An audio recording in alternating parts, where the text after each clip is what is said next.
नमस्कार दोस्तों, स्वागत है आप सभी का हमारे चैनल रोशन शाह स्टडी पॉइंट पर। आई होप आप सभी अच्छे होंगे और अपने एग्जाम की अच्छे से तैयारियां कर रहे होंगे। आज के इस वीडियो में हम करने वाले हैं क्लास 11 के कुछ मोस्ट इंपॉर्टेंट एमसीक्यूज सभी चैप्टरों के। ठीक है, आइए स्टार्ट करते हैं।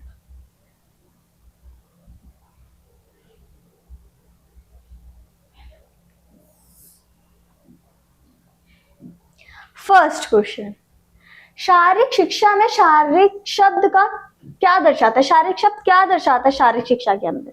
हमें इसका मतलब बताना है। आपसे वो ऐसे क्वेश्चन पूछेगा और उनका एक लाइन में मतलब मांग लेगा, तो आपको उस हिसाब से करना है। और हमें जब हम ऑप्शंस एमसीक्यूज वगैरह करते हैं तो हमें लगता है कि चारों ऑप्शन ही सही हैं, अगर हम पढ़ के नहीं जाते हैं तो। इसलिए पढ़ना भी जरूरी है। लाइन टू लाइन आप पढ़ेंगे तो आपको समझ में आएगा और इससे आपको पता लग जाएगा कि एमसीक्यूज के आंसर कौन सा सही है और आपको क्या लिखना है। तो पहला क्वेश्चन क्या है? शारीरिक शिक्षा में शारीरिक शब्द का क्या क्या दर्शाता है? केवल शरीर, व्यायाम, प्रशिक्षण, शरीर व इसमें समाहित अंग, आत्मा, मस्तिष्क इत्यादि। अब केवल शरीर तो नहीं दर्शाता शारीरिक शिक्षा की। शारीरिक शिक्षा के अंदर हम मस्तिष्क के बारे में भी पढ़ते हैं, हम समाज के बारे में पढ़ते हैं, हम अंगों के बारे में पढ़ते हैं, हम बहुत सारी चीजों के बारे में पढ़ते हैं। केवल व्यायाम भी नहीं दर्शाता, क्योंकि एक्सरसाइज तो पार्ट हो गया ना। हम एक्सरसाइज क्यों करते हैं? शारीरिक शिक्षा में क्यों पढ़ते हैं? शारीरिक शिक्षा में हम शरीर के बारे में पढ़ते हैं, शरीर को स्वस्थ रखने के में क्या क्या करना होता है, वो व्यायाम। प्रशिक्षण तो नहीं होता। अब लास्ट ऑप्शन बचा शरीर व इसमें समाहित अंग, आत्मा, मस्तिष्क इत्यादि। ठीक है, इसके अंदर सारे कंपोनेंट्स आ रहे हैं, शरीर भी आ रहा है, ठीक है, इसमें समाहित अंग भी आ रहे हैं, आत्मा भी आ रही है, मस्तिष्क भी आ रहा है और बाकी सब। तो आंसर क्या होगा? शरीर में समाहित मस्तिष्क, आत्मा, अंग इत्यादि। ठीक है, तो फर्स्ट क्वेश्चन का आंसर क्या है हमारा? फोर्थ।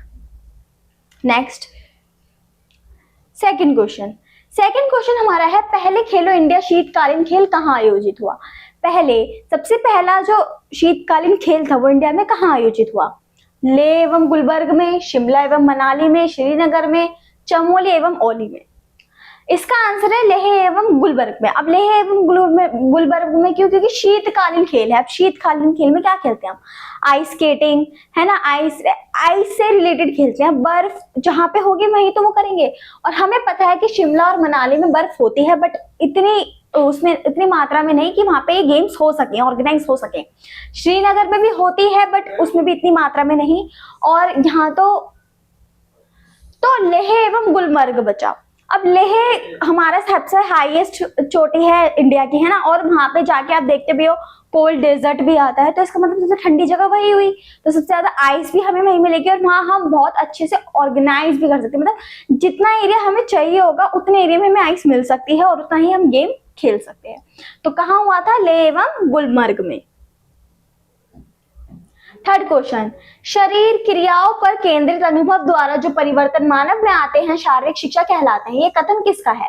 अब शरीर में होने वाले जो भी परिवर्तन आते हैं उसको हम शारीरिक शिक्षा कहलाते हैं। ये किसका कथन है? आपसे वो पूछेगा, वहां पे कथन दिए जाते हैं कि किसने क्या बोला है शारीरिक शिक्षा को लेकर। ठीक है, तो शारीरिक शिक्षा शारीरिक क्रियाओं पर केंद्रित अनुभव द्वारा जो परिवर्तन मानव उसमें होते हैं, मानव शरीर में होते हैं, वो शारीरिक शिक्षा कहलाते हैं। किसने बोला था? प्रिंस मार्टिन ने नहीं बोला था, ये विलियम्स ने नहीं बोला था और बोचर ने नहीं बोला था। बच्चा कौन? कैसिडी ने बोला था। अब प्रिंस मार्टिन ने क्या बोला था? प्रिंस मार्टिन का कहना था कि शारीरिक शिक्षा में हम शरीर के बारे में पढ़ते हैं, हम शरीर के बारे में जानते हैं। बाकी सबका भी सेम ही कहना था कि शरीर के बारे में पढ़ना, एक्सरसाइज करना, है ना, शरीर की नॉलेज लेना, खेलों की नॉलेज लेना शारीरिक शिक्षा कहलाता है। पर शारीरिक क्रियाओं वाला कैसिडी ने बोला था। तो इसका आंसर क्या होगा? कैसिडी। फोर्थ, शारीरिक शिक्षा के मुख्य रूप से कितने उद्देश्य होते हैं? शारीरिक शिक्षा के मुख्य रूप से कितने उद्देश्य होते हैं? 4, 3, 5, 6।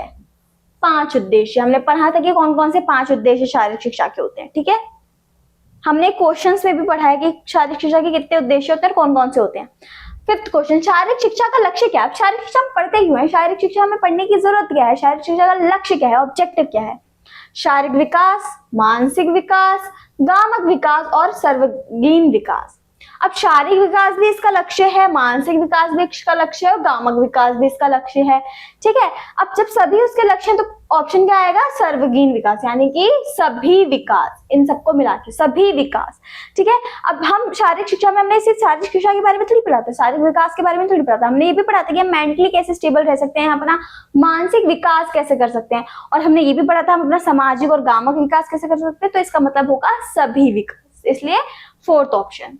6, खेल प्रबंध किस पर आधारित है। अब खेल प्रबंध किस पर आधारित होता है, जब भी हम खेल को प्रबंध करते हैं तो किस किस चीज पर आधारित होता है, कुशल और प्रतिभागिशाली अधिकारियों पे, चतुर चालाक अधिकारियों पे, कामचोर और लालची अधिकारियों पे, उपरोक्त कोई नहीं।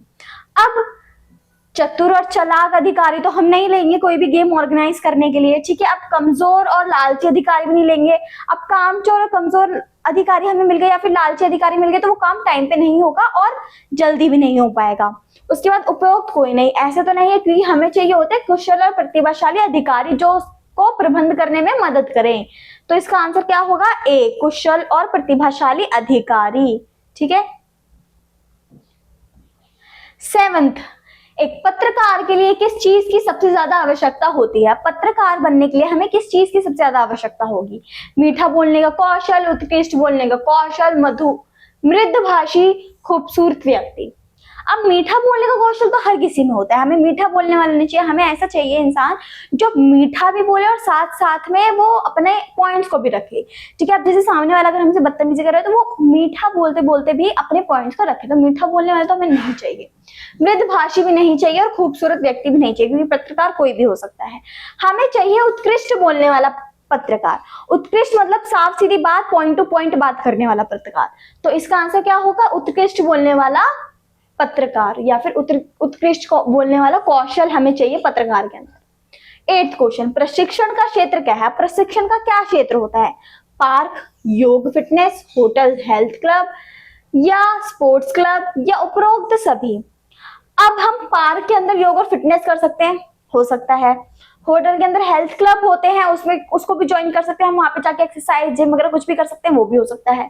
स्पोर्ट्स क्लब, हम स्कूल में स्पोर्ट्स क्लब ज्वाइन करते हैं, कॉलेज वगैरह में स्पोर्ट्स क्लब को ज्वाइन करते हैं, उसमें भी हम स्पोर्ट्स खेलते हैं, एक्सरसाइज करते हैं, बहुत चीजें करते हैं। तो इसका मतलब ये होगा, इसका आंसर है उपरोक्त सभी। हम सब चीजों में प्रशिक्षण कर सकते हैं। ठीक है, हम सब चीजों में ये सब कर सकते हैं। पहले खेलो इंडिया गेम्स कहाँ हुआ? पहला खेलो इंडिया गेम्स कहाँ हुआ था? मुंबई में, दिल्ली में, हैदराबाद में, कोलकाता में। दिल्ली में। अब दिल्ली में क्या होता है, दिल्ली इंडिया की राजधानी है, इसलिए दिल्ली में आयोजित किया गया था। ठीक है, अंतरराष्ट्रीय ओलंपिक संघ की स्थापना कब हुई? अंतरराष्ट्रीय ओलंपिक संघ कब संस्थापित हुआ? 1886 में, 1892 में, 1894 में, 1880 में। अब यहाँ गड़बड़ आ जाती है, देखो जैसे 1886 हो गया, 92 हो गया, 80 हो गया, 94 हो गया। अब आप सोचो, अगर आपको पता है कि 90 की लाइन में है तो आप इन दोनों को पहले ही सोचने लग जाओगे, या तो इसमें से एक है या इसमें से एक है, 50-50 का ऑप्शन हो जाएगा। बट हमें वहां 50-50 का ऑप्शन नहीं चाहिए, हमें चाहिए सटीक आंसर, क्योंकि एमसीक्यू में अगर हमने 50-50 लगाया और गलती से आप इस पर टिक कर दिया है तो एक नंबर आपका गया। इसलिए आपको डेट्स वगैरह तो ऐसे रटी होनी चाहिए या फिर ऐसे याद होनी चाहिए कि बस आप भूले ही ना उनको, आपके अंदर वो 50-50 वाला सीन न रहे कि 90 की लाइन में था, कौन सा था ये नहीं पता। तो इसका आंसर है हमारा 1894। नेक्स्ट, प्राचीन ओलंपिक खेल किसके सम्मान में आयोजित किए जाते हैं? प्राचीन ओलंपिक खेल किसके सम्मान में आयोजित किए जाते हैं? हरकुलस नहीं, थियोडोसिस नहीं, जूस पोसीडोन। ठीक है, वैसे तो ये ज्यूस के उसमें क्या बोलते हैं, खेल ओलंपिक खेल के सम्मान में की जाती है, क्योंकि उन्होंने ये चालू किया था, उन्होंने ये खेलना चालू किया था। ठीक है, ओलंपिक प्रतीक में कितने छल होते हैं? ओलंपिक प्रतीक में हमें पता है 5 छल्ले होते हैं। ठीक है, 2, 4, 1 नहीं होते, 5 छल्ले होते हैं। 5 क्यों होते हैं? 5 छल्ले इसलिए होते हैं क्योंकि वो दर्शाते हैं 5 अलग अलग कॉन्टिनेंट्स को। ठीक है, जैसे अफ्रीका हो गया, ऑस्ट्रेलिया हो गया, है ना, एशिया हो गया और यूरोप हो गया, इन सब कॉन्टिनेंट्स को वो दर्शाते हैं, इसलिए उसमें कितने छल्ले होते हैं? 5।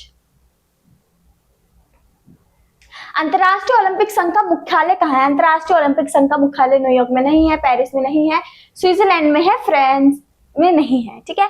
अब अंतरराष्ट्रीय ओलंपिक संघ का मुख्यालय हेडक्वार्टर, वो आपसे पूछ सकता है कि हेडक्वार्टर कहाँ है, ठीक है। वो आपसे एमसीक्यू में कुछ भी पूछ सकते हैं, बस आपको पॉइंट टू पॉइंट याद होना चाहिए कि अंतरराष्ट्रीय ओलंपिक संघ का जो भी हेडक्वार्टर है वो है स्विट्जरलैंड में। अब अंतरराष्ट्रीय ओलंपिक संघ ना पूछे, भारत का पूछ ले तो भारत का बताना पड़ेगा आपको, तो उसलिए पॉइंट टू पॉइंट याद करना जरूरी है। तो कहाँ है, स्विट्जरलैंड में।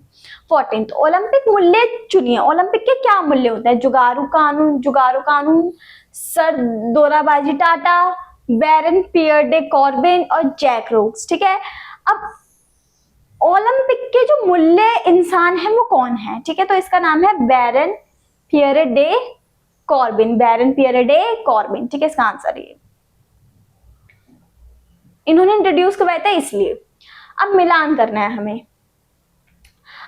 अफ्रीका, अमेरिका, एशिया, ऑस्ट्रेलिया, ठीक है। हमारा जो ए बॉक्स है उसमें क्या क्या है, Africa, America, Asia, Australia. B box में है लाल, पीला, काला, हरा। अब हमें बताना है कि ये जो अफ्रीका, अमेरिका, एशिया, ऑस्ट्रेलिया है, इनको कौन से कलर दर्शाते हैं ओलंपिक के छल्लों में। ओलंपिक के छल्ले ऐसे होते हैं, उसमें अलग अलग कलर्स होते हैं, तो हमें ये बताने की कौन सा कलर किसको दर्शाता है। अब ए बी सी डी आप पे ऐसे लिखा है का, ए बी सी डी, ठीक है, तो ये इसके पॉइंट्स होते हैं ए बी सी डी। अब ये नीचे आपको नंबर दे देंगे कि कौन सा सही है इनमें से, ठीक है। ए में ए सेकंड वाला अफ्रीका का पीला रंग नहीं, बी का फर्स्ट, ऐसे ऐसे आपको देखना पड़ता है, ठीक है। तो अब इसका आंसर क्या होगा, इसका आंसर है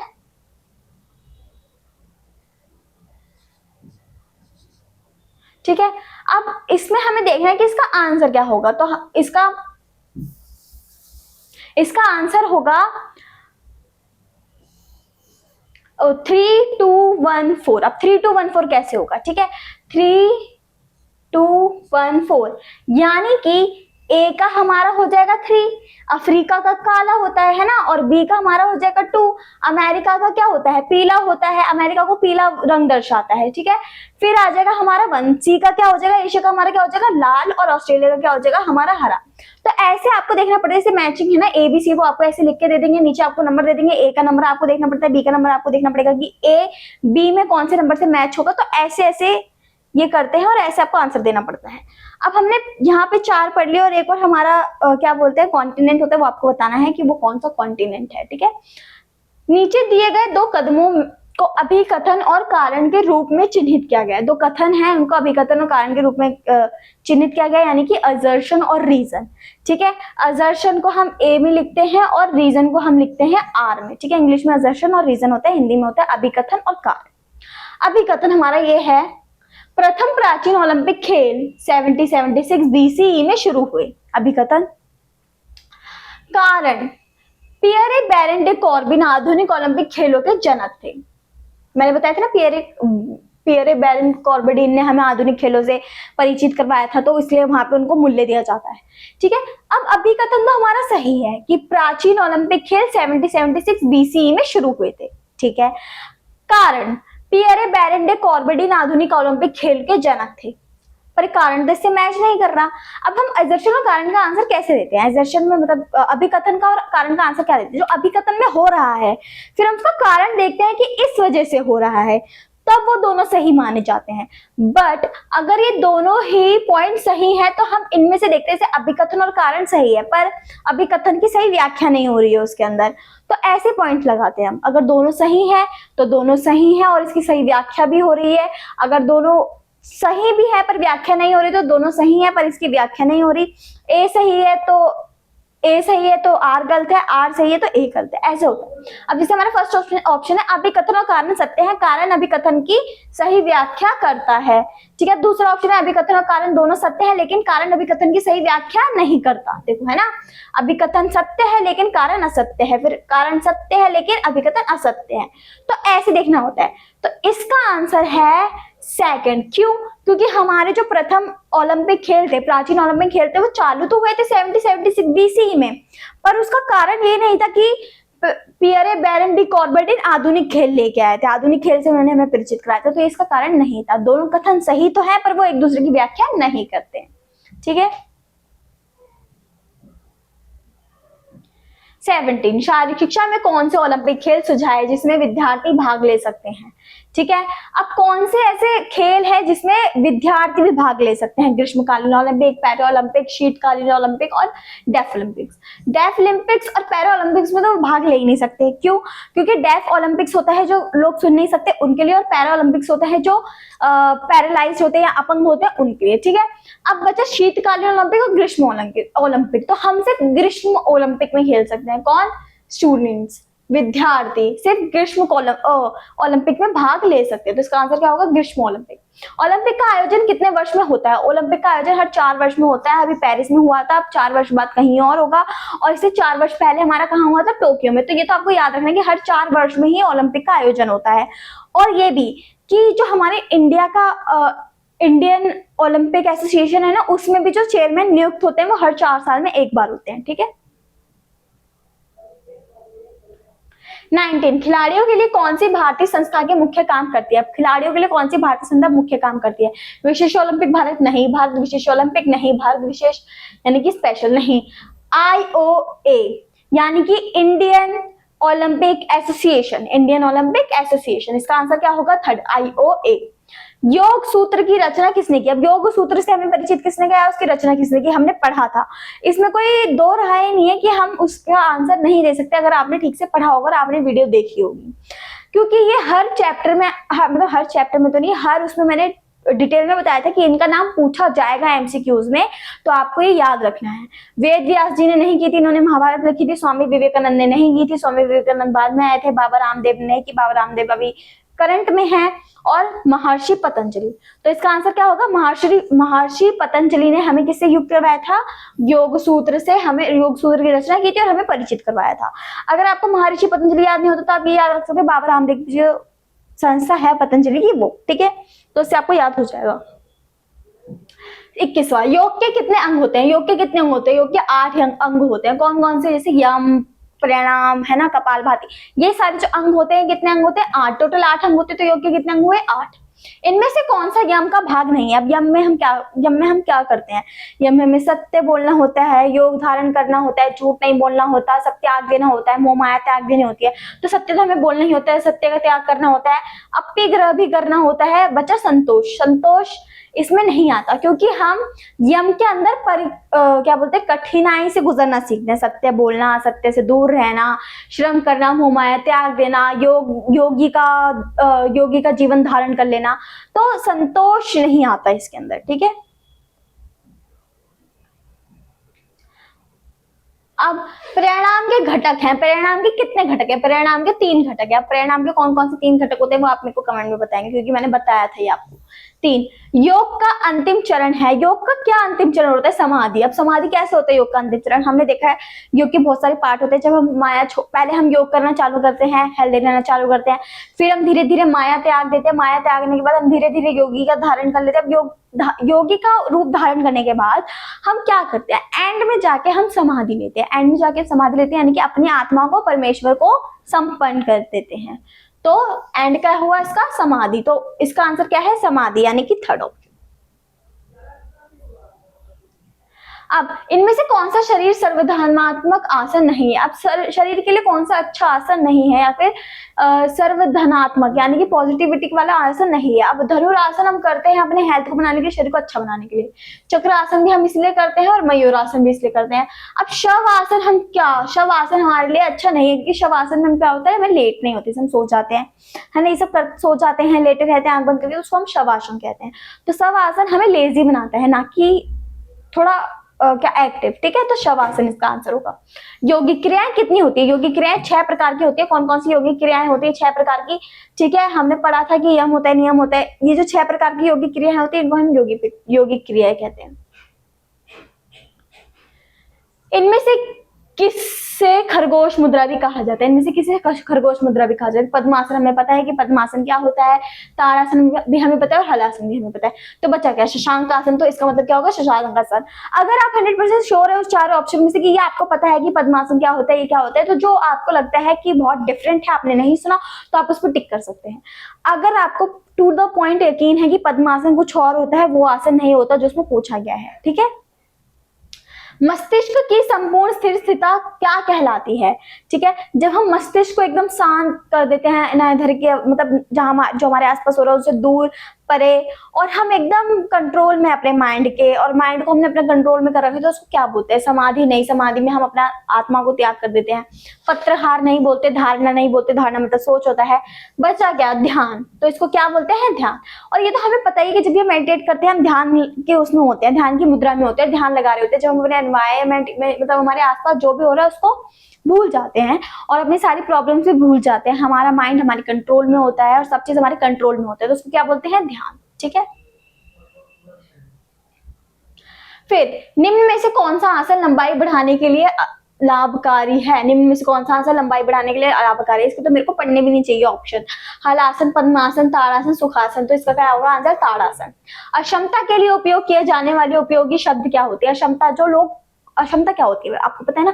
अक्षमता मतलब वो लोग जो अपने दैनिक काम नहीं कर पा रहे, तो उनको उपयोग करे जाने वाला कौन सा सही शब्द है? अपांग नहीं, मुद्र, अंधा नहीं। आप ये तीनों चीज उनको यूज नहीं कर सकते। या तो आप विकलांग बोल सकते हैं या आप बोल सकते हैं दिव्यांग। तो इस ऑप्शन में दिव्यांग है, तो इसका आंसर होगा दिव्यांग।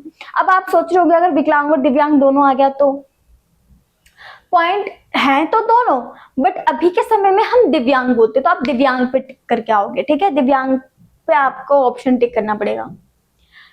निम्न में से कौन सा विकार है? अब इनमें से विकार क्या है? कार्य करने में रुकावट, मानसिक बीमारी, हानिकारक बढ़ना, यह एक शारीरिक अक्षमता है। कार्य करने में रुकावट होता है विकार। अब हम विकार हमने दो टाइप के पढ़े थे। दो टाइप के होते हैं कि जो लंबे समय तक चलते हैं या फिर जो क्या बोलते हैं फिर लाइफ टाइम के लिए हो जाते हैं। अब उनमें क्या होता है कि हमें कार्य करने में रुकावट आती है, तो इसका मतलब हम ये तो नहीं कह सकते कि मानसिक बीमारी है, उसको नहीं बोल सकते हम उसको। ठीक है, अब हम ये भी नहीं बोल सकते हानिकारकों का बढ़ना, नहीं, वो बीमारी हमारे शरीर के अंदर होती है, हमारे कोई अंग के अंदर नहीं होती। फिर हम शारीरिक अक्षमता भी नहीं बोल सकते। अक्षमता का मतलब होता है कि वो बचपन से ही ऐसा है या फिर वो लाइफ टाइम के लिए ऐसा हो गया है। ठीक है, तो इसका क्या बचेगा? कार्य करने में रुकावट। तो इसका आंसर होगा कार्य करने में रुकावट है। एक वाक चिकित्सक किस क्रिया में मदद करता है? वाक चिकित्सक मतलब जो बोलने वाला होता है, तो ऑब्वियसली संचार में, क्योंकि हमें अपनी बातचीत रखनी होती है। चलने में तो नहीं कर सकता, खेलने में भी नहीं कर सकता, गद्य क्रियाओं को बढ़ाने में भी नहीं कर सकता, तो किस में करेगा? संचार में, क्योंकि उसको बोलने की जरूरत है। तो वाक चिकित्सक क्या होता है? जो बोलते हैं। ठीक है, अब CWSN के साथ व्यवहार करने वाले शिक्षक कौन है?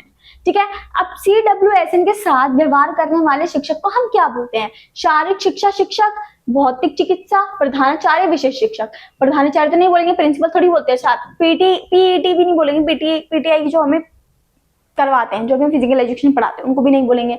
भौतिक चिकित्सक को भी नहीं बोलेंगे। भौतिक चिकित्सक मतलब जो हमारे शरीर का इलाज करते हैं, जो हमें जैसे हम फीवर वगैरह हो जाता है जाते हैं ना, तो इनको कंट्रोल कौन करते हैं? फिर इनको सिखाने वाला कौन होता है? इनके साथ व्यवहार करने वाला कौन होता है? विशेष शिक्षक, यानी कि स्पेशल टीचर। स्पेशल टीचर होते हैं ना स्पेशल एबल्ड बच्चों के लिए। ठीक है, जब कोई व्यक्ति सामान्य मानव जीवन मानसिक गतिविधियों को अपनाता है और अनुकूल व्यवहार कोशिश करने में सक्षम नहीं होता है, उसको क्या कहते हैं? शारीरिक अक्षमता, मानसिक अक्षमता, बौद्धिक अक्षमता, संज्ञात्मक विकार। जब कोई व्यक्ति सामान्य मानव जीवन मानसिक गतिविधियों, अब इसमें वर्ड ही आ गया मानसिक। ठीक है, मानसिक गतिविधियां नहीं कर सकता। ठीक है, अब अनुकूल व्यवहार भी नहीं कर सकता। ठीक है, और कोशिश भी नहीं कर सकता और सक्षम ही नहीं है, तो उसको हम क्या बोलते हैं? बौद्धिक अक्षमता। ठीक है, बौद्धिक अक्षमता क्यों बोलते हैं? क्योंकि वो हर चीज से रिलेटेड हो जाती है। जब वो मानसिक रूप से सोचते हैं तो शारीरिक रूप से भी नहीं होगा। आप मेरा मेंटल ही स्टेबल नहीं हूं मैं, तो मैं अभी नहीं खा पाऊंगी अपने हाथों से। ठीक है, मैं अपने शरीर को अपने कंट्रोल में नहीं कर पाऊंगी, इसलिए बौद्धिक अक्षमता। 33, निम्नलिखित में से कौन सी अक्षमता शिष्टाचार्य है? परिवेशन में समावेशन की संस्कृति विकार, विकसित करना, खेल का क्षेत्र सीमित होना चाहिए, शिक्षक की रुचि के अनुसार कार्यक्रम, खेल में नियमों के संशोधन किया जाना चाहिए। अब परिवेश में समावेश की संस्कृति विकसित करना, तो ये इंपॉर्टेंट है, क्योंकि जब भी हम कोई काम करते हैं तो उसके अंदर हमें अपनी संस्कृति या फिर हर चीज को रिप्रेजेंट भी करना होता है। खेल में क्षेत्र सीमित होना चाहिए, जितना हमें नीडेड है उतना ही क्षेत्र होना चाहिए, उससे एक्स्ट्रा नहीं होना चाहिए। अगर एक्स्ट्रा क्षेत्र होगा तो हमें पता भी नहीं चलेगा। फिर शिक्षक की रुचि अनुसार कार्यक्रम, अब हमारी रुचि के अनुसार हमारा कार्यक्रम होना चाहिए, और जो कोच है हमारा उसके अनुसार। अब कोच वो कबड्डी का है, सिखाओ लेके उसको क्रिकेट में चले गए, तो ऐसा नहीं हो सकता ना। फिर खेल के नियमों में संशोधन किया जाए, हर टाइम टू टाइम खेल के नियमों में संशोधन किया जाना चाहिए। जैसे आपको क्रिकेट में पता होगा पहले जो नी पैड होते हैं वो नहीं होते थे, हेलमेट नहीं होता था, है ना, तो धीरे धीरे संशोधन हुआ, इसलिए नी पैड, हेलमेट ये सब आया। ठीक है, तो इसके आंसर होंगे सारे 1 2 3 4 चारों सही है। ठीक है, निम्नलिखित में से कौन अनुकूल शारीरिक शिक्षा के सिद्धांत के अंतर्गत नहीं आता है? चिकित्सा परीक्षा आयोजित करना, खेल का क्षेत्र सीमित होना चाहिए, शिक्षक की रुचि के अनुसार कार्यक्रम होना चाहिए, खेल के नियमों में संशोधन किया जाना चाहिए। अब इसका आंसर होता है शिक्षक की रुचि के अनुसार कार्यक्रम होना चाहिए। अब शिक्षक की रुचि के अनुसार कार्यक्रम होना चाहिए, वो शिक्षा के सिद्धांत के अंतर्गत इसलिए नहीं आता क्योंकि शिक्षक को हर चीज पढ़ानी पड़ेगी। अब शिक्षक का मन है कि वो ऐसा गेम खिलाता रहे तो आपका तो कुछ होएगा ही नहीं, आप गेम ही खेलते रह जाओगे और जो सिलेबस है वो रह जाएगा। तो इसलिए शिक्षक के रुचि के अनुसार कार्यक्रम होना चाहिए, गलत है या इनके अंतर्गत नहीं आता। निम्नलिखित में से कौन से अनुकूल शारीरिक शिक्षा के उपदेश हैं? ठीक है, शारीरिक फिटनेस विकसित करने के लिए शारीरिक फिटनेस से विकसित करवाते हैं वो, समाजीकरण कौशल विकसित करने के लिए ये भी सही है, आत्मसम्मान का विकास करने के लिए ये भी सही है, मोटर कौशल का विकास करने के लिए ये भी सही है। तो इसके आंसर क्या होंगे? 1 2 3 4 सभी सही है। अब मोटर कौशल का होता है यानी कि हाथ पैर जो हमारे चलते हैं ना, उसका विकास करने के लिए। ठीक है, शारीरिक पुष्टि के कितने घटक होते हैं? अब शारीरिक पुष्टि के कितने घटक होते हैं? 5 घटक होते हैं शारीरिक पुष्टि के। ठीक है, स्पेलनेस क्या अर्थ है? स्पेलनेस का क्या अर्थ है? ठीक है, गति तो नहीं होता, गति का मतलब क्या होता है? स्पीड। सहनशीलता भी नहीं होता, इसका मतलब होता है टॉलरेंस। शक्ति भी नहीं होता, इसका मतलब होता है पावर। तो बच्चा क्या? लचक। तो इसका मतलब क्या होगा? लचक। आपको थोड़े इंग्लिश वर्ड भी पता होने चाहिए ताकि आप इसका मीनिंग भी कर सको। और आप, मैं बोलती हूँ कि अगर बायलैंग्वेज कर रहे हो तो बहुत बेटर है क्योंकि आगे जाके भी आपको प्रॉब्लम नहीं होगी। और जैसे अभी देवनागरी में भी वो कर देते हैं तो आपको उससे प्रॉब्लम नहीं होगी अगर आपको इंग्लिश में भी नाम पता होगा। अगर वो शक्ति की जगह पावर लिख देते तो वो थोड़ा कंफ्यूजिंग हो जाता, इसलिए आपको दोनों लैंग्वेज में करना चाहिए।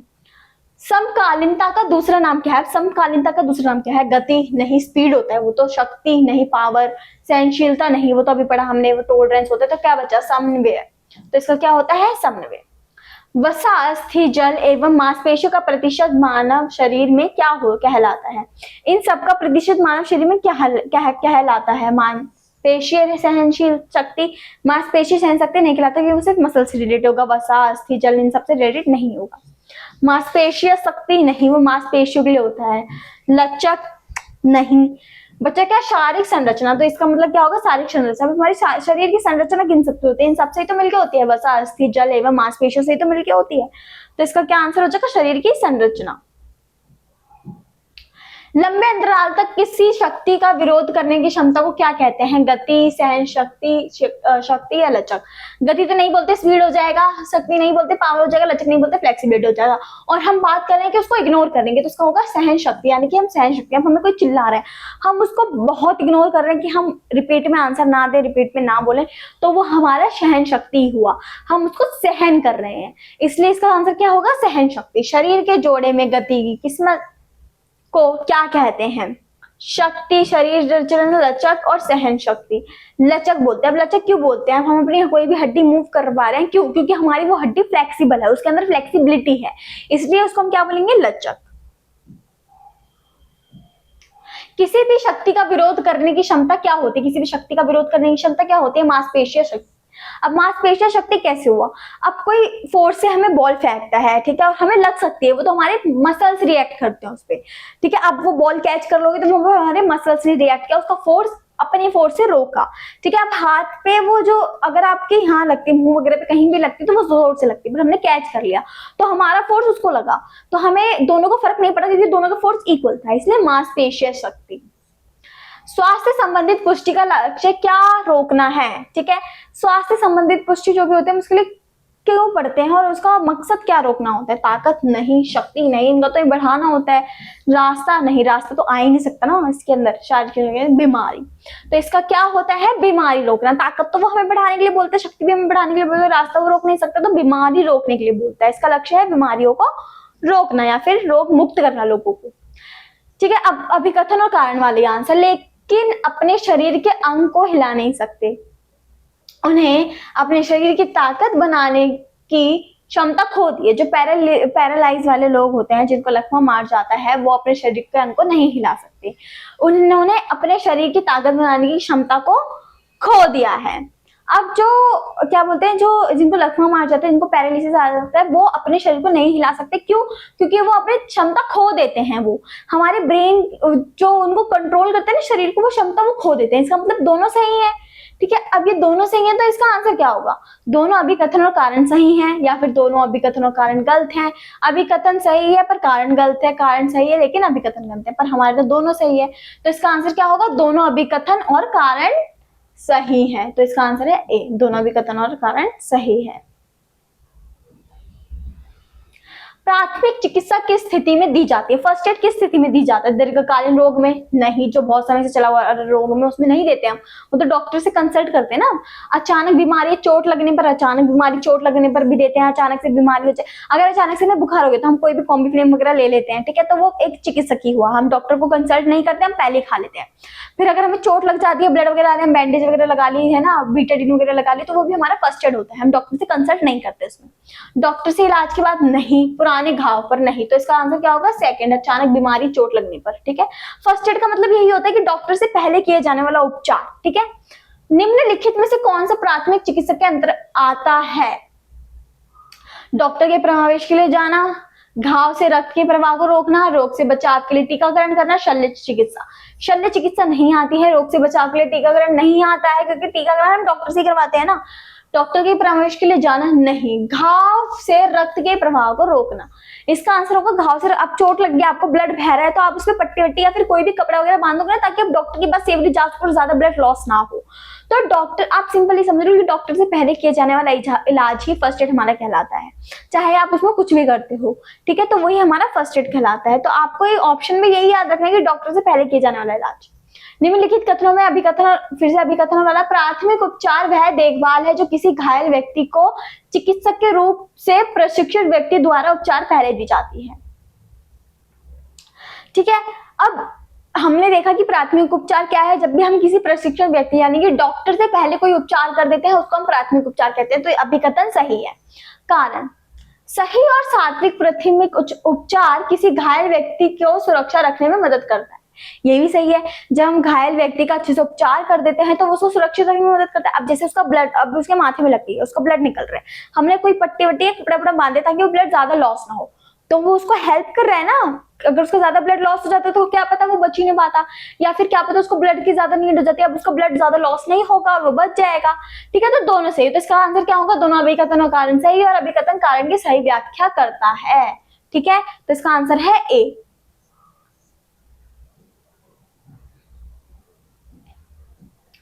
हुत्तुतु खेल के और क्या नाम है? हुत्तुतु खेल के और क्या नाम होते हैं? हुत्तुतु खेल का नाम होता है कबड्डी, ये आपको याद रखना। खो खो नहीं होता, पिट्टू नहीं होता, जूडो कराटे नहीं होता, कबड्डी। एक चैप्टर आता है हिंदी में, अगर आपने पढ़ा होगा छोटी क्लास में, हुत्तुतु, तो उसमें बताया गया था कि हुत्तुतु कौन सी गेम होती है? कबड्डी होती है, ठीक है, जिसमें हम इसमें कबड्डी कबड्डी बोलते हैं, उसमें हुत्तुतु बोलते हैं।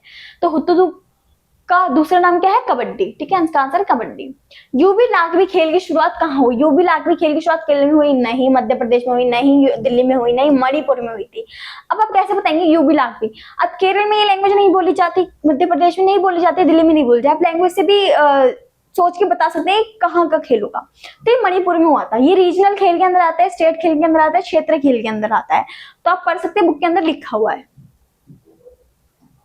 लास्ट क्वेश्चन, प्रणाम के कितने प्रकार होते हैं? प्रणाम के कितने प्रकार होते हैं? 6 प्रकार होते हैं। कौन कौन से प्रकार होते हैं वो आपको बुक में मिल जाएंगे।